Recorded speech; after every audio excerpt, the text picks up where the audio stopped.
Nation news کے معزز ناظرین، نئی ویڈیو میں خوش آمدید۔ بس یہی مشن ہے صہیونی طاقتوں کا کہ مسلمانوں کو آپس میں لڑا دو، کیونکہ کفار جانتے ہیں کہ وہ کسی صورت بھی امت مسلمہ کا مقابلہ نہیں کر سکتے۔ ایک ایک کر کے ہماری وہ تمام باتیں سچ ثابت ہو رہی ہیں جو ہم اپنی سابقہ ویڈیوز میں کرتے آ رہے ہیں۔ ہم کہتے رہے ہیں کہ امت مسلمہ کو ایک پلیٹ فارم پر اکٹھا ہونا چاہیے، نہیں تو کفار مسلمان ممالک کو ایک ایک کر کے تباہ و برباد کر دیں گے۔ آج کی ویڈیو میں ہم آپ سے انتہائی افسوس کے ساتھ یہ خبر شیئر کرنے جا رہے ہیں، جس کی تباہی کو روکنے کے لیے پاکستان ہمیشہ ایک مثالی کردار ادا کرتا آیا ہے۔ جی ہاں، میں ایران اور سعودی عرب لڑائی کی بات ہی کر رہا ہوں۔ جب یہ دونوں ممالک آمنے سامنے کھڑے ہوئے ہیں، ہمیشہ ان دونوں ممالک کے درمیان مصالحت کا کردار پاکستان نے بخوبی ادا کیا، لیکن افسوس گریٹر اسرائیل کے گیم میں عرب ممالک آہستہ آہستہ پاکستان سے دور ہوتے چلے جا رہے ہیں، اور یہی چال صہیونی طاقتیں ایک عرصے سے چلنے کی کوشش کر رہی تھیں، جو آج وہ کامیاب ہوتے نظر آ رہے ہیں۔ اب ایران سعودی عرب لڑائی میں ہوگا کیا دونوں ممالک کی لڑائی پورے خطے کو اپنی لپیٹ میں لے لے گی؟ کیا امریکہ جان بوجھ کر سعودی عرب کو آگے کر کے ایران پر حملہ کروانا چاہتا ہے؟ سعودی عرب نے ایران کے بارے میں اقوام متحدہ کے پلیٹ فارم پر کس خاص بات کی طرف اشارہ کیا جو آج حالات انتہائی خطرناک ہوتے نظر آ رہے ہیں؟ ناظرین، ویڈیو میں آگے بڑھنے سے قبل اگر آپ نے ہمارے چینل کو ابھی تک سبسکرائب نہیں کیا تو ابھی سبسکرائب کر کے ویڈیو کو لائک اور بیل آئیکن کو بھی ضرور دبا دیں۔ دوستو، ایران نے سعودی عرب پر حقائق کو مسخ کرنے اور اپنے جرائم دوسروں کے سر تھوپنے کا الزام عائد کر دیا۔ قبل ازیں اقوام متحدہ میں سعودی عرب نے ایران پر توسیع پسندی اور دہشت گردی کا الزام عائد کیا۔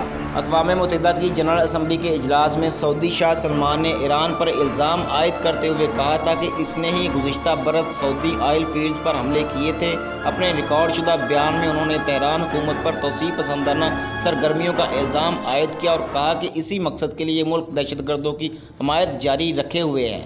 دوستو، مجھے افسوس کے ساتھ کہنا پڑتا ہے کہ شاہ سلمان کے یہی الفاظ ایک روز قبل امریکی صدر ٹرمپ نے بھی ادا کیے تھے۔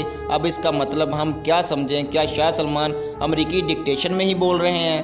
ایران کی جانب سے ان الزامات کا جواب مزید سختی سے دیا گیا۔ ایرانی وزارت خارجہ کے ترجمان سعید خطیب زادہ کا کہنا تھا کہ سعودی عرب برسوں سے الزامات عائد کرنے اور حقائق کو مسخ کرنے کی پالیسی اپنائے ہوئے ہے۔ وہ حقائق سے فرار ہونے کی کوشش میں رہتا ہے اور اپنے جرائم کا جواب نہیں دیتا۔ سعودی عرب نے الزام عائد کیا تھا کہ تہران حکومت ہی یمن کے حوثی باغیوں کو ہتھیار فراہم کر رہی ہے۔ انہوں نے الزام عائد کیا تھا کہ سعودی آئل فیلڈز پر حملے کروائے گئے تھے۔ ایران کی طرف سے ان الزامات کو مسترد اور ساتھ ہی ریاض حکومت پر یمن میں جنگی جرائم کا مرتکب ہونے کا الزام عائد کیا گیا تھا۔ سعید خطیب زادہ کی طرف سے جاری ہونے والے بیان میں کہا گیا کہ سعودی عرب خطے میں دہشت گردی کا مرکزی سپانسر ہے اور تکفیری دہشت گردانہ سوچ کا مرکز بھی ہے۔ ایران تکفیری لفظ سنی جہادیوں کے لیے استعمال کرتا ہے۔ ایرانی وزارت خارجہ نے انتہائی سخت الفاظ کا استعمال کرتے ہوئے سعودی عرب کو عرب ممالک میں بدنصیب مخلوق قرار دیا اور ساتھ ہی یہ الزام بھی عائد کیا کہ وہ امریکی دباؤ پر اسرائیل کے ساتھ تعلقات بڑھا رہا ہے۔ سعودی عرب نے سن 2016 میں اس وقت تہران حکومت کے ساتھ سفارتی تعلقات منقطع کر دیے تھے جب مظاہرین نے سعودی سفارت خانے پر حملہ کیا تھا۔ اقوام متحدہ میں تند و تیز بیانات کے باوجود ایرانی سفیر نے الزامات عائد کرنے کے ساتھ ساتھ سعودی عرب کو جامع علاقائی مذاکرات کی پیشکش بھی کر دی۔ حالیہ برسوں میں مشرق وسطیٰ کی کشیدگی اور تنازعات میں ایران اور سعودی عرب نے ایک دوسرے کے ملک میں حریف گروہوں کا ساتھ دیا ہے اور دونوں نے ایک دوسرے پر خطے کے دیگر ممالک کے معاملات میں دخل اندازی کے الزامات عائد کیے ہیں۔ ایران نے سعودی عرب سے مطالبہ کیا کہ وہ خطے میں امن و استحکام کو یقینی بنانے کے لیے غیر ملکی افواج پر انحصار کرنے کے بجائے باہمی احترام پر مبنی تعلقات کے تحت تمام خلیجی ریاستوں کے ساتھ جامع علاقائی مذاکرات میں حصہ لیں۔ یاد رہے کہ گزشتہ سال کے اواخر میں دونوں ممالک کے درمیان کشیدگی اس وقت عروج پر پہنچی تھی جب دونوں ممالک کے ایک دوسرے پر سرحدی حدود میں حملے کرنے کے الزامات عائد کیے گئے تھے۔ اب ناظرین، یہاں سوال یہ پیدا ہوتا ہے کہ ایران اور سعودی عرب ساتھ کیوں نہیں چلتے؟ سعودی عرب اور ایران دو طاقتور ہمسائے ہیں اور خطے میں اپنی برتری کے لیے شدید کوشاں ہیں۔ دہائیوں سے چلا آ رہا جھگڑا مذہبی اختلافات کی وجہ سے بڑھ رہا ہے۔ یہ دونوں ممالک اسلام کی دو مرکزی شاخوں کے پیروکار ہیں۔ ایران میں شیعہ مسلمانوں کی اکثریت ہے جبکہ سعودی عرب خود کو سنی مسلمانوں کے رہبر کے طور پر دیکھتا ہے۔ یہ مذہبی فرقہ واریت مشرق وسطیٰ کے نقشے پر مزید پھیلی ہوئی دکھائی دیتی ہے، جہاں کچھ ملک شیعہ یا سنی اکثریت میں ہیں یا وہ ایران یا سعودی عرب کی جانب مدد یا رہنمائی کے لیے دیکھتے ہیں۔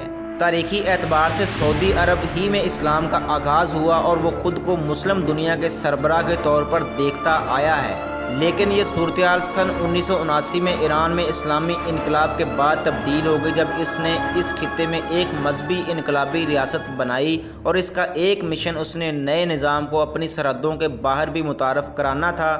گزشتہ 15 برسوں میں خاص طور پر ایران اور سعودی عرب کے درمیان اختلافات مختلف واقعات کی وجہ سے بڑھے ہیں۔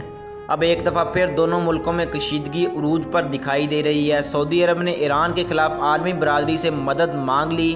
سعودی فرمانروا شاہ سلمان نے تنظیم حزب اللہ کو غیر مسلح کرنے کا مطالبہ بھی کر دیا۔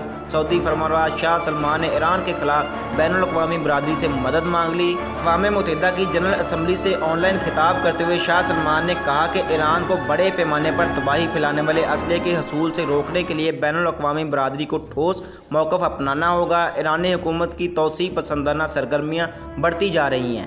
یہاں ناظرین حیران کن بات یہ ہے کہ گریٹر اسرائیل کا پلان سامنے آنے کے بعد سعودی عرب کا رویہ انتہائی حیران کن ہوتا جا رہا ہے۔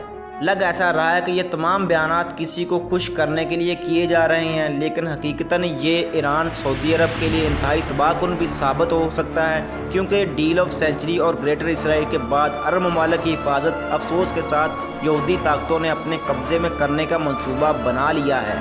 اب اگر ایران سعودی عرب اللہ نہ کرے کبھی کوئی جنگ ہوتی ہے تو یقیناً ایران کے لیے بھی تباہ کن ہوگی، لیکن دوسری طرف ایران کے لیے چین 400 ارب ڈالرز کی سرمایہ کاری کا پلان دے کر ایران کا اہم ترین اتحادی بن گیا ہے، جس کے تحت چین ایران کے مفادات کا تحفظ بھی کرنے کے لیے ہمہ وقت تیار رہے گا۔ گیم آپ سمجھ گئے ہوں گے۔ سعودی عرب کی حفاظت کے لیے امریکہ اسرائیل آگے آئیں گے، ایران کی حفاظت کے لیے ترکی، چین اور ہو سکتا ہے روس بھی میدان میں کود پڑے۔